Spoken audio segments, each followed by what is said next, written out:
नमस्कार। देशकाल में आपका स्वागत है। मैं हूं मुकेश कुमार।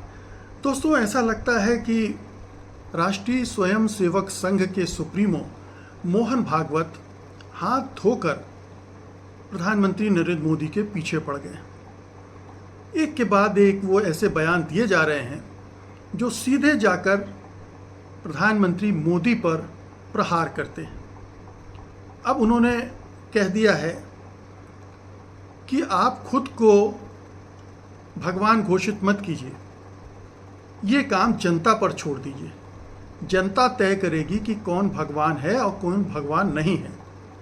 अब इन्होंने भागवत साहब ने इसे जनरलाइज करके कहा, लेकिन सब जानते हैं कि कौन अपने को भगवान कह रहा था, घोषित कर रहा था। Non biological PM.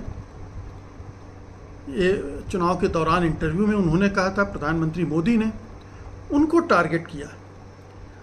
आपको याद होगा कि चुनाव नतीजे आने के कुछ दिन बाद ही मोहन भागवत ने ये पहला हमला किया था प्रधानमंत्री मोदी पर। इसी नॉन बायोलॉजिकल को लेकर पहला हमला किया था। उन्होंने कहा था कि एक मनुष्य अलौकिक बनना चाहता है, सुपरमैन बनना चाहता है, लेकिन वो वहाँ रुकता नहीं। इसके बाद उसे लगता है कि देवता बनना चाहिए, लेकिन देवता कहते हैं कि हमसे बड़ा तो भगवान है, और फिर वो भगवान बनना चाहता है। भगवान कहता है कि वो तो विश्व रूप है, तो मनुष्य विश्व रूप बनना चाहता है। वहाँ भी कुछ है क्या कहने की जगह, ये कोई नहीं जानता, लेकिन इसका कोई अंत नहीं। ये सीधी टिप्पणी प्रधानमंत्री नरेंद्र मोदी पर थी, क्योंकि 4 जून को जो नतीजे आए थे उन्होंने पूरी बीजेपी को ही नहीं, संघ परिवार को ही झकझोर कर रख दिया था। और संघ परिवार और बीजेपी के अंदर ये खतबदाहट पहले से थी। प्रधानमंत्री नरेंद्र मोदी जिस तरह से बिहेव कर रहे थे, जिस तरह से जेपी नड्डा ने ऐन चुनाव के वक्त कहा था कि अब बीजेपी इंडिपेंडेंट हो चुकी है, उसे संघ परिवार की ज़रूरत नहीं है, उसी समय से आरएसएस खार खाए बैठा था। और जब इस तरह के नतीजे आए तो मोहन भागवत ने प्रधानमंत्री को आड़े हाथों ले लिया और सबसे पहले इसी पर अटैक किया। न केवल उन्होंने ये कहा, बल्कि इससे आगे बढ़कर उन्होंने ये भी कहा कि अहंकार नहीं होना चाहिए। उनके शब्द थे, एक सच्चे सेवक में अहंकार नहीं होता, वो गरिमा बनाए रखते हुए लोगों की सेवा करता है। सच्चा सेवक, प्रधानमंत्री अपने को प्रधान सेवक कहते हैं, तो वो सच्चे सेवक में अहंकार नहीं होना चाहिए, गरिमा बनाए रखना चाहिए। लेकिन प्रधानमंत्री ने कभी वो गरिमा बनाए नहीं रखी और बार बार वो अपना अहंकार प्रदर्शित करते रहे। इसी के साथ उन्होंने एक और महत्वपूर्ण बात कही थी कि विपक्ष को, विपक्षी दलों को, विपक्षी नेताओं को शत्रु मत समझो, वो विरोधी हैं, प्रतिपक्ष हैं। उन्होंने प्रतिपक्ष शब्द का इस्तेमाल किया था। और हमारे प्रधानमंत्री विपक्षी नेताओं को किस तरह से ट्रीट करते हैं, एक रिवेंज पॉलिटिक्स कर रहे हैं, प्रतिशोध की राजनीति। हर विपक्षी नेता उनके एजेंसियों के टारगेट में है। वो जो भी उनके खिलाफ बोलता है, उसके खिलाफ कुछ ना कुछ ढूंढ कर, निकाल कर परेशान करने की उसको कोशिश करते हैं। उस समय अरविंद केजरीवाल और झारखंड के मुख्यमंत्री हेमंत सोरेन दोनों जेल में थे, तब ये बयान आया था। और इसके पहले बहुत सारे विपक्ष के नेताओं को जेल में डाला गया था। ये तमाम चीज़ें आरएसएस चुपचाप देख रहा था। वो हस्तक्षेप नहीं कर रहा था, शायद हस्तक्षेप करने की स्थिति में नहीं था, उसकी हिम्मत भी नहीं थी, क्योंकि उस समय मोदी सर्वशक्तिमान थे, उनके पास विशाल बहुमत था, ताकत थी, सत्ता थी, सब कुछ था। आरएसएस का एजेंडा भी पूरा कर रहे थे। लेकिन आरएसएस के अंदर बेचैनी थी कि वो प्रधानमंत्री को कंट्रोल क्यों नहीं कर रहा है, और प्रधानमंत्री उसको उतना महत्व क्यों नहीं दे रहे हैं। और इसका चुनाव प्रचार में और चुनाव मतदान में फ़र्क भी पड़ा। आरएसएस ने बहुत जगह वो सक्रियता नहीं दिखाई, जिसकी वजह से बीजेपी को हारना पड़ा। बहुत जगह कम मतदान हुआ, और उसका एक कारण आरएसएस की उदासीनता भी थी। तो आरएसएस और मोदी जी का ये टकराव कितना वास्तविक है इसके बारे में कई तरह की बातें होती रहती हैं कि ये नूरा कुश्ती भी हो सकती है। लेकिन अगर सिर्फ नूरा कुश्ती होती तो भागवत बार बार अटैक न करते प्रधानमंत्री पर और उनका जो कद है, उनकी जो छवि है, वो ध्वस्त करने का काम नहीं करते। लेकिन वो कर रहे हैं।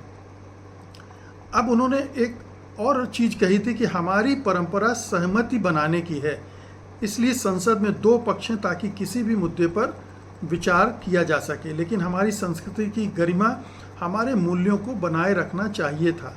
चुनाव प्रचार में गरिमा का अभाव था। चुनाव प्रचार में गर्मिया का अभाव था। इसने माहौल को जहरीला बना दिया। तकनीक का इस्तेमाल झूठे प्रचार और झूठी कहानियां फैलाने के लिए किया गया। क्या ये हमारी संस्कृति है? ये सारा कुछ उन्होंने प्रधानमंत्री मोदी के बारे में कहा। उन जहरीला प्रचार कौन कर रहा था? प्रधानमंत्री मोदी खुद कर रहे थे। झूठ का प्रचार कौन कर रहा था? बीजेपी की IT सेल कर रही थी। प्रधानमंत्री मोदी JP नड्डा और अमित शाह की देखरेख में, गाइडेंस में वही कर रही थी। तो ये तमाम ऐसे पेंडोरा बॉक्स खोल दिया है भागवत ने। एक तरह से प्रधानमंत्री मोदी की छवि की चिंदियां उड़ा दी। उन्होंने जो एक छवि बनाई थी शक्तिशाली प्रधानमंत्री की, 56 इंच सीने वाले प्रधानमंत्री की, सख्त प्रधानमंत्री की, वो सब छिन्न भिन्न कर दी। अगर भागवत साहब एक बार बोल के चुप हो जाते तो मान लिया जाता कि ये RSS ने एक चेतावनी दी है प्रधानमंत्री नरेंद्र मोदी को कि भाई अब जो हुआ सो हुआ, लेकिन अब सुधर जाओ, अब बदलो अपने आप को, जो चीज़ें मैंने कही हैं उसके हिसाब से अपने आप को परिवर्तित करो। अगर सिर्फ इतना होता तो बात दूसरी थी, क्योंकि बात वहीं खत्म हो जानी चाहिए थी। लेकिन अगर भागवत साहब बार बार बयान रिपीट कर रहे हैं, सरकार पर हमला कर रहे हैं, खास तौर पर प्रधानमंत्री नरेंद्र मोदी को टारगेट कर रहे हैं, तो यहाँ से ये प्रश्न उठना शुरू हो जाता है कि क्या वे अब मोदी जी को हटाकर किसी दूसरे को प्रधानमंत्री बनाने की तैयारी कर रहे हैं? क्या वो माहौल बना रहे हैं बीजेपी के अंदर, संघ परिवार के अंदर, कि अब मोदी युग का अंत हो गया, अब इनमें वो आकर्षण नहीं रहा, ये अपना सब कुछ खो चुके हैं, गंवा चुके हैं, बोझ बन गए हैं बीजेपी पर और संघ परिवार पर, इनसे मुक्ति पानी पड़ेगी और अब एक नया लीडर लाना पड़ेगा उनकी जगह, जो अहंकारी ना हो, जो शालीनता रखता हो, गरिमा रखता हो, विपक्ष को भी साथ लेने की क्षमता रखता हो, जो रिवेंज पॉलिटिक्स ना करता हो, जो अडानी अंबानी के लिए ना काम करता हो, जनता के लिए काम करता हो।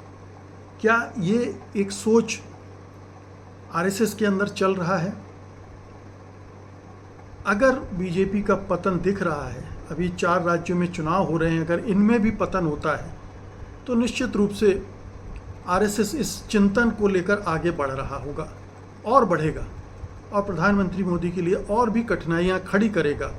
बार बार अटैक होंगे। अभी केवल भागवत अटैक कर रहे हैं, फिर और नेता भी अटैक करेंगे। तो ये प्रधानमंत्री मोदी के लिए जागने का समय है। अगर वो नहीं बदलते हैं, नहीं जागते हैं, तो ये उनके लिए आप समझ लीजिए कि उल्टी गिनती शुरू हो गई। बहुत बहुत शुक्रिया आपका। धन्यवाद। नमस्कार।